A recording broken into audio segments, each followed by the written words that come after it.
Welcome to the Personal Finance Workbench. During my career, I have interviewed hundreds of job seekers.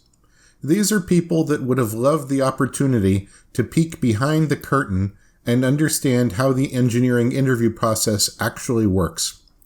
Since I spend a lot of time behind the curtain at different companies, I'm going to share some insights with you.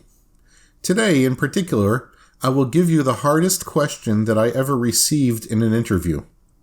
At the time, I was trying to get an engineering position at a large semiconductor company. Please understand that the hardest question is not a technical question, but it is pretending to be a technical question. That's what makes it very hard for engineers. It's one of those oddball questions that is designed to do two things. First, since the candidate has never heard the question before, it is designed to understand how you will react to a brand new challenge. Sometimes at work, a new task will appear. It comes out of left field with no warning. This question is meant to determine if you are an agile and adaptive person when dealing with new tasks. And second, it is meant to see how well the job candidate communicates. Does the candidate sit there silently for several minutes, completely internalizing the question? Or do you jump up and use the whiteboard to sketch out all sorts of possible answers? As funny as it seems, this question is not meant to see if you can get the right answer. It's meant to understand your thinking process for approaching a solution to the unknown. So here's the question. You are a truck driver, and you're sitting at a red traffic light.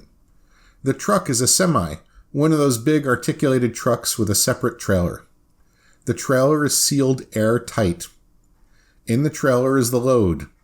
The load is a single balloon filled with helium, and the balloon is tied to a piece of string. The other end of the string is attached to the floor of the trailer. The balloon is floating straight up because you're sitting still at the traffic light. The light turns green.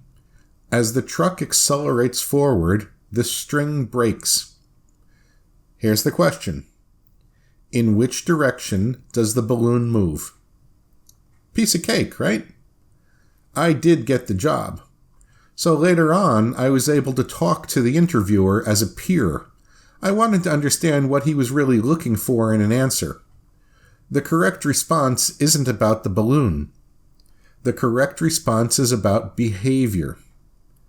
Did I ask any clarifying questions? Was I speaking out loud so that he would know what I was thinking and how I was arriving at my conclusion? It was not about getting the correct answer. The main issue is the speaking part. Once again, he wanted to see how I handled myself, what my behaviors were. Engineers are often introverts. They don't speak out very much, so other people don't know what they're thinking or how they arrive at a conclusion. This guy was looking to see how I would work in a collaborative group. And critically, he wanted to see how I would handle criticism when later told that I was wrong, and he presented me with the correct answer. The question was all about my personality and whether or not I would fit in with his existing team. If my personality was a good fit for the team, I was in. If my personality was wrong for the team, I was dead meat. Now, I fully admit that this interviewer was a bit of a jerk. But when you're interviewing for a job, you have no control over the personalities of the interviewers. The interview was many years ago, but I still remember this question like it was yesterday. So the lesson here is that if you're interviewing for a technical job, the questions may be about your personality and your behaviors more than your understanding of technical fields. I got the job, and I hope that you get the job too. Good luck to all of us.